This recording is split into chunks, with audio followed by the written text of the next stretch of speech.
Hello class बेटा, relation function topic में relation तक हम लोगों ने डिस्कशन किया था और टाइप्स ऑफ रिलेशन के बाद उस पे बेस्ड कुछ क्वेश्चन ट्राई किए थे। अब हम अपने नेक्स्ट रिलेशन फंक्शन में फंक्शन टॉपिक पे आएंगे और रिलेशन जिन बच्चों का बहुत अच्छे से क्लियर है, सारे वीडियो लेक्चर देख रखे हैं, तो उसी रिलेशन पे थोड़ी सी बेसिक कंडीशन और अप्लाई करेंगे और वो रिलेशन कन्वर्ट हो जाएगी किसमें? फंक्शन में। ठीक है, मतलब आप ये बोल सकते हो कि रिलेशन को ही थोड़ा सा मॉडिफाई कर दिया गया है और हम उसको नाम क्या दे रहे हैं? फंक्शन नाम दे रहे हैं। ठीक है, तो सबसे पहले बेटा let capital R be a relation from set A to set B. मान लिया कि सेट ए से सेट बी पे एक रिलेशन ऑलरेडी डिफाइंड है, then it is called function. वो रिलेशन फंक्शन कहलाएगी from set A to set B if and only if, IFF means if and only if every element of set A, every element of set A। तो इस definition में ये जो word लिखा है ना, every element of set A, इतने पे ध्यान से फोकस करना है। have unique, क्या लिखा है? Unique image in set B. Unique का मतलब होता है वन एंड ओनली वन, मतलब एक और केवल एक इमेज हो किस सेट में? सेट बी में। मतलब अगर कोई रिलेशन ए से बी डिफाइन है, ठीक है, तो सेट ए के हर एक एलिमेंट की बात हो रही है। सेट ए के हर एक एलिमेंट की सेट बी में कोई ना कोई इमेज बननी जरूरी है। ठीक है, और कैसी इमेज बननी जरूरी है? यूनिक इमेज बननी जरूरी है। यूनिक इमेज का मतलब कि केवल एक इमेज हो, केवल एक इमेज हो। तो सबसे पहले बेटा हम क्या करेंगे, एक छोटा सा एग्जांपल लिया हमने जिससे कि ये डेफिनेशन आपको बहुत अच्छे से क्लियर हो जाए। मैंने सेट ए लिया ABCD, सेट B 1 2 3, तीन रिलेशन डिफाइन कर ली और मुझे ये चेक करना है क्या ये रिलेशन फंक्शन है या R2 R3 कौन सी रिलेशन फंक्शन को डिफाइन करती है। तो हमें बेटा बस इतना फोकस करना है कि लास्ट में ये जो स्टेटमेंट लिखा है ना, ये फुलफिल हो जाए। तो कह रहा है कि सेट ए का हर एक element, every element of set ए। तो सबसे पहले रिलेशन में ढूंढ लो कि सेट ए का हर एक एलिमेंट यूज हो रहा है कि नहीं हो रहा। सेट ए का हर एक एलिमेंट यूज आ रहा है या नहीं आ रहा है? तो ए बी सी डी आ रहा है। इतनी कंडीशन तो हमें मिल गई। फिर आगे चेक करना है have unique image in set B. पहली चीज क्या देखनी है? रिलेशन में ये देखना है कि सेट ए का हर एक एलिमेंट मिल रहा है नहीं मिल रहा? मिल रहा है। आगे और क्या चेक करना है? Unique image in set B, मतलब इस ए की इमेज क्या है? वन है। वन कहां बिलोंग करता है? बी में। तो ए की इमेज वन है, मतलब इस वाले एलिमेंट की इमेज मिल गई। बी की इमेज 3 मिल गई, सी की इमेज 2 मिल गई और डी की इमेज 1 मिल गई। तो अब यूनिक इमेज का मतलब समझो बेटा क्या है। यूनिक इमेज ये कह रहा है कि आप इतना ढूंढ के बताओ कि ए की इमेज मिली कि नहीं मिली। ए की इमेज मिल गई। अच्छा, ऐसा तो नहीं है कि ए की इमेज एक से ज्यादा बार मिल रही हो।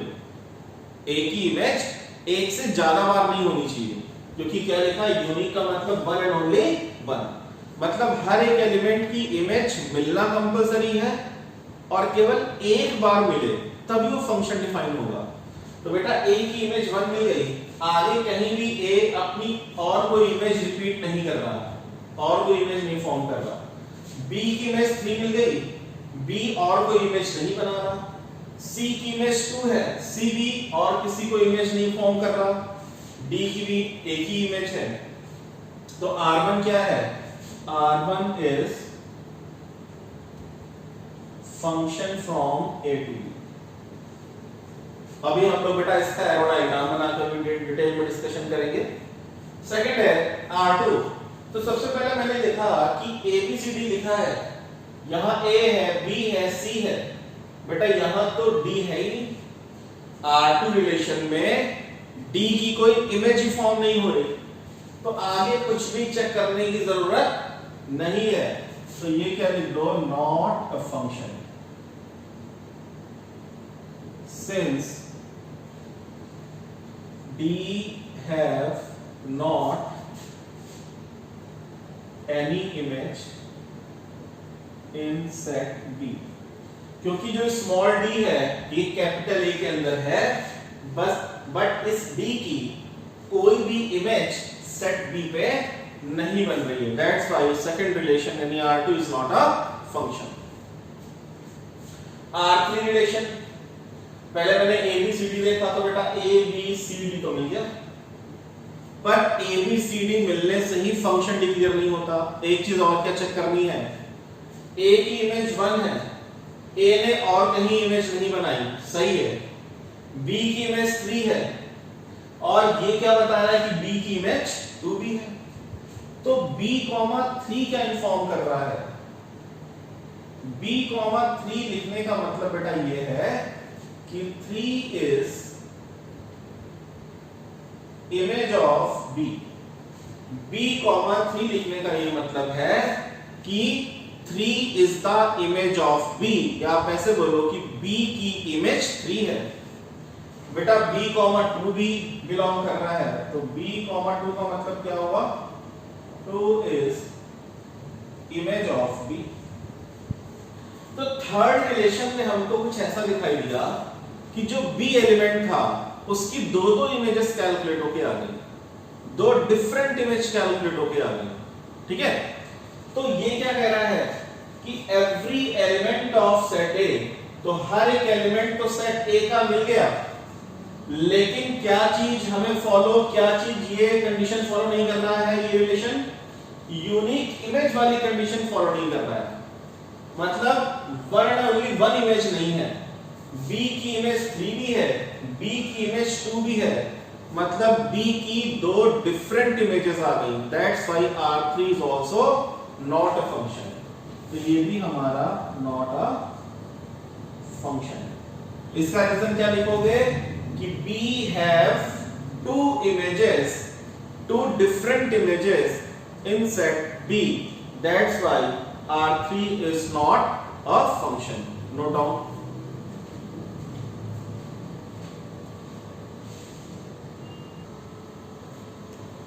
क्लास बेटा एरो डायग्राम की हेल्प से भी सीखते हैं कि कब हम फंक्शन, कब एरो डायग्राम को फंक्शन डिक्लेयर करेंगे और कब फंक्शन डिक्लेयर नहीं करेंगे।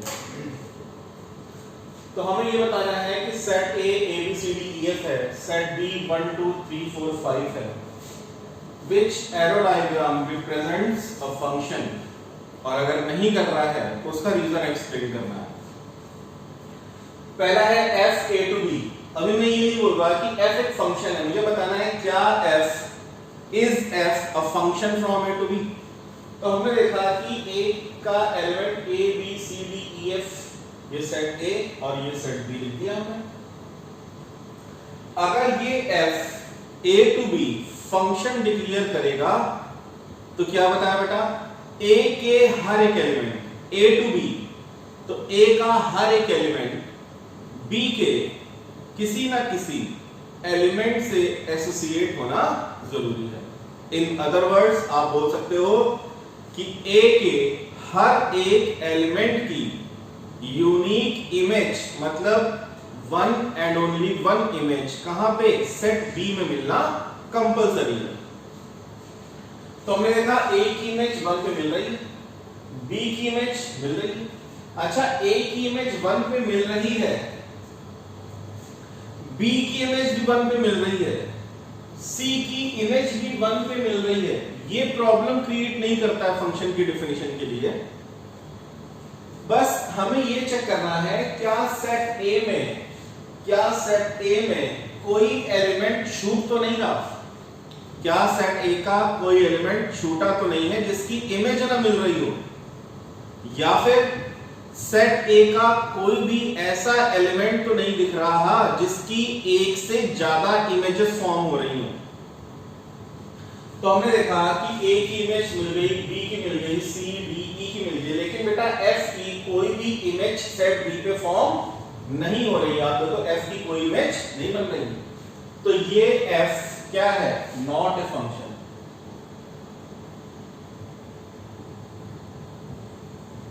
ये एफ फंक्शन नहीं है। ठीक है भाई, तो रीजन क्या लिखोगे? क्योंकि एफ सेट ए को बिलोंग करता है, have not any image in set B. Second क्या है? ए की इमेज 1, बी की 3, सी की 2, डी की 4, ई की 3। यहां भी बेटा एफ की कोई इमेज फॉर्म नहीं हो रही, तो ये भी फंक्शन नहीं। Since f has no image in set B, simple है, वही फर्स्ट वाला जैसा हो गया। थर्ड वाले में a की इमेज 1, b की 3, c की इमेज 4, d की 2, e की 2, f की 5। तो a का हर एक एलिमेंट b के किसी ना किसी एक एलिमेंट से एसोसिएशन रखता है। तो ये थर्ड वाला जो एरो डायग्राम है, इसमें ये जो f है, तो हम बोलेंगे yes this f is a function from set A to set B, क्योंकि A का हर एक एलिमेंट B के किसी ना किसी एक एलिमेंट से एसोसिएशन रखता है। तो ये बेटा एरो डायग्राम आप बना लेना, क्योंकि मैं इन्हीं में थोड़े बहुत चेंजेस करूंगा कि अगर ऐसा हो जाए तो क्या होगा, अगर मैं ऐसे डायग्राम बनाऊं तो क्या होगा। तो बेसिकली पहले आप इन तीनों को कॉपी करोगे, फिर जो भी चेंजेस होंगे उसको भी आपको कॉपी करना है। बेटा ये वाला डायग्राम तो फंक्शन नहीं है, बट अगर मैं ये कर दूं, इस डायग्राम में मैं ये कर दूं,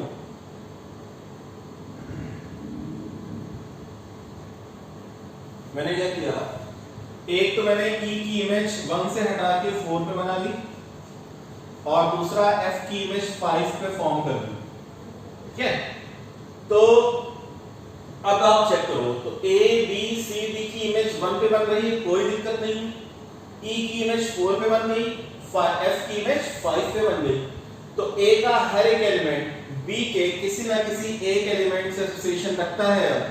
तो अब हम बोलेंगे कि now this F is a function, this F is a function from A to B। बेटा ये सामने आ गया। अच्छा ये वाला फंक्शन नहीं था, ये वाला फंक्शन नहीं था। अब मैं इसमें ये कर दूं, मैंने F की इमेज जाके फॉर्म कर दी 1 पे, F की इमेज नहीं मिल रही थी इसीलिए फंक्शन नहीं था। मैंने F की इमेज 1 पे फॉर्म कर दी, तो अब ये डायग्राम भी फंक्शन को रिप्रेजेंट करेगा, क्योंकि A का हर एक एलिमेंट B के किसी ना किसी एक एलिमेंट से एसोसिएशन रखता है। तो अब क्या है, इज अ फंक्शन। ठीक है बेटा, पर अगर सोचो मैं इसमें ये कर दूं, मैंने ये किया कि अब पहले थोड़ा चेंजेस किए तो फंक्शन हो गया, पहले नहीं था, हल्का सा चेंज किया तो फंक्शन बना दिया। पर अगर मैं ऐसा कर दूं, मैंने ये किया, इस D का एरो 2 पे भी लाके फॉर्म कर दिया, तो अब बताओ बेटा D की इमेज 4 भी है और D की इमेज 2 भी है, तो अब ये एरो डायग्राम फंक्शन रिप्रेजेंट नहीं करेगा। तो वापस से हम क्या लिख सकते हैं, नॉट ए फंक्शन। तो बेसिकली मैं हर बार एरो चेंज करके ये क्लियर करना चाह रहा हूं कि फंक्शन देखने के लिए केवल और केवल फोकस करना है सेट A। अगर A टू B डिफाइन है, लेफ्ट हैंड साइड वाले सेट के एलिमेंट्स को फोकस किया जाता है। क्या फोकस करना है कि इसके हर एक एलिमेंट की इमेज मिलना जरूरी है, और केवल एक इमेज मिलना जरूरी है, एक से ज्यादा इमेजेस फॉर्म नहीं होनी चाहिए। ठीक है बेटा, तो I repeat again, problem function create होने में तभी होगी जब A का कोई एलिमेंट छूट जाए। A का कोई भी एक एलिमेंट अगर छूट गया जिसकी इमेज नहीं मिली तो फंक्शन नहीं होगा, या सेट A के किसी भी एक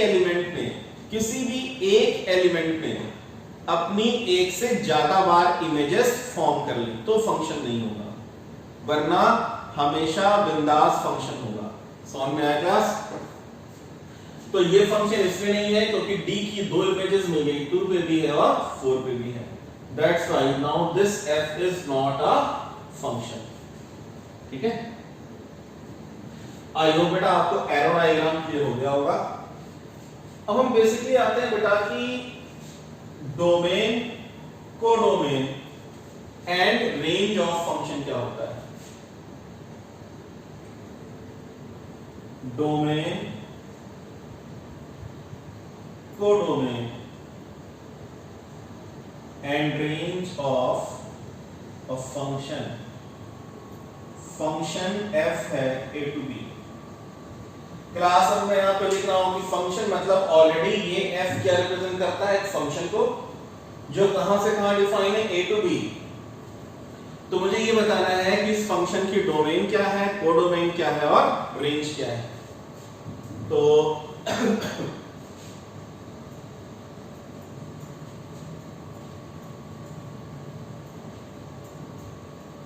सबसे पहले बेटा नोट बना के लिख लो।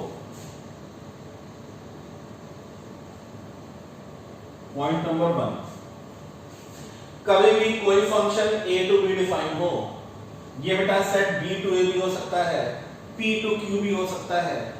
आपको बस ये चेक करना है कि एरो के लेफ्ट में क्या लिखा है, एरो के राइट में क्या लिखा है। तो f a to b, तो इसकी डोमेन हो जाएगी कंप्लीट सेट ए। बट ए का मतलब क्या है, जो एरो के लेफ्ट में लिखा होगा, जो एरो के लेफ्ट साइड में लिखा होगा वो हमेशा डोमेन होगा।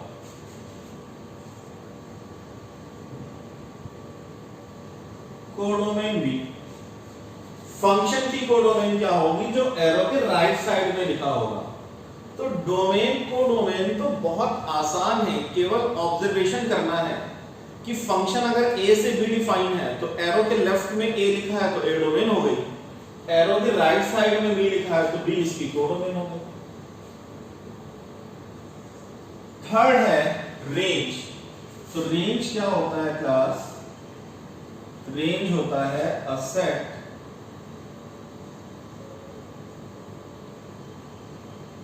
which contains all the images of the elements of set A in set B.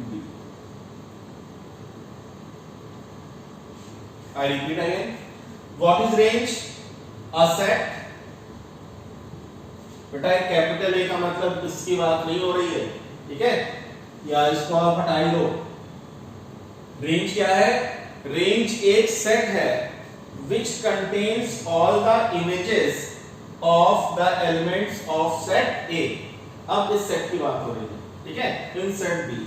मतलब आप रेंज को पहले तो ऐसा समझो, ये कलेक्शन ऑफ इमेजेस है। अगर कोई बड़े शॉर्ट में पूछे कि बेटा रेंज बताओ क्या है, तो रेंज क्या है, कलेक्शन ऑफ इमेजेस। किसकी इमेजेस, सेट ए के हर एक एलिमेंट की कोई ना कोई इमेज फॉर्म हो रही होगी।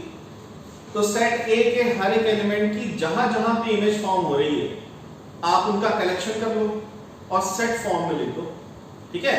तो वो क्या डिफाइन करेगा, रेंज को डिफाइन करेगा किसी भी पर्टिकुलर गिवन फंक्शन की। तो जैसे मैं आपको पूछूं कि इस एरो डायग्राम की डोमेन बताओ, कोडोमेन बताओ और रेंज बताओ, तो बेसिकली बेटा फंक्शन के लिए डोमेन, कोडोमेन तो कुछ है ही नहीं, केवल देखना है और लिखना है। ये पूरा का पूरा सेट है क्या है, डोमेन। मतलब मैं पूछूं इसकी डोमेन बताओ तो क्या लिखोगे, A B C D E F. तो डोमेन क्या हो गई, A B C D E F हो गई, ये डोमेन हो गई। मैंने बोला इसकी कोडोमेन बताओ, तो ये पूरा का पूरा सेट भी क्या हो गया, कोडोमेन। मतलब 1 2 3 4 5 ये इसकी कोडोमेन हो गई। रेंज लिखते समय थोड़ा सा ध्यान देना है। सबसे पहले रेंज क्या है, एक सेट है, तो हमने सेट का सिंबल बना दिया। अब आप ये देखो कि ए के एलिमेंट की इमेजेस कहां-कहां बन रही हैं सेट बी में। तो सेट बी का 1 यूज हो रहा है, 4 और 5। तो बेटा इनके एलिमेंट्स की जो इमेजेस फॉर्म हो रही है वो या तो 1 पे हो रही है, या 4 पे हो रही है, या 5 पे हो रही है। तो कलेक्शन ऑफ इमेजेस का मिला 1 4 5। तो फंक्शन की रेंज हमारी हो गई 1 4 5 हो गई। अगर मैं यहां पे पूछूं बेटा इसकी डोमेन, तो डोमेन को डोमेन तो कोई चेंज नहीं, जो इस फंक्शन की डोमेन को डोमेन वही इसकी भी, बट पर्टिकुलर फंक्शन होना चाहिए। तो कभी-कभी ऐसे क्वेश्चन बेटा घुमा के भी पूछ लेता है कि आप बताओ इसकी डोमेन को डोमेन रेंज क्या होगी फंक्शन की। तो आपको बस लिख के आना है कि this arrow diagram doesn't represent a function. तो अगर फंक्शन रिप्रेजेंट ही नहीं कर रहा तो ना डोमेन की बात होगी, ना कोडोमेन की बात होगी, ना रेंज की बात होगी। बात पकड़ में आ रही बेटा, उसने फंक्शन लिख दिया तो फंक्शन है ही नहीं वो। तो अगर फंक्शन नहीं है तो डोमेन कोडोमेन रेंज की बात ही नहीं करेंगे। ठीक है क्लास, तो इतना कॉपी करो बेटा, डोमेन कोडोमेन एंड रेंज।